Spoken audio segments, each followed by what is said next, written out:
शिक्षार्थी स्लीप परिभ्रमण।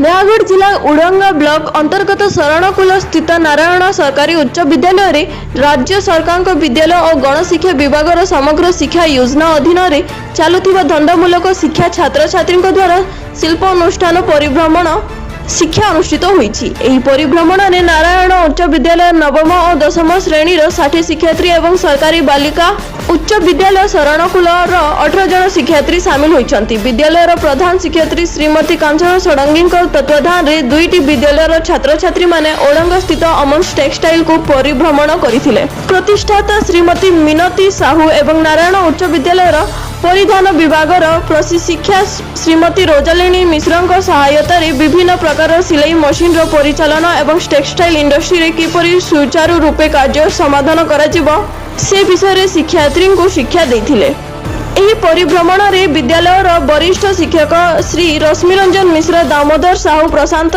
दास, जनार्दन परिडा, प्रज्ञा परमिता साहू, सुनीता साहू, जगन्नाथ गौड़ समेत बालिका उच्च विद्यालय शिक्षार्थी श्रीमती चिन्मय साहू सहयोग करथिले। बालिका उच्च विद्यालय प्रधान शिक्षक श्री प्रभाकर साहू धंदामूलक शिक्षा रे शिल्पानुष्ठान परिभ्रमण यथेष्ट आवश्यकता रही बोली मत रखिथिले।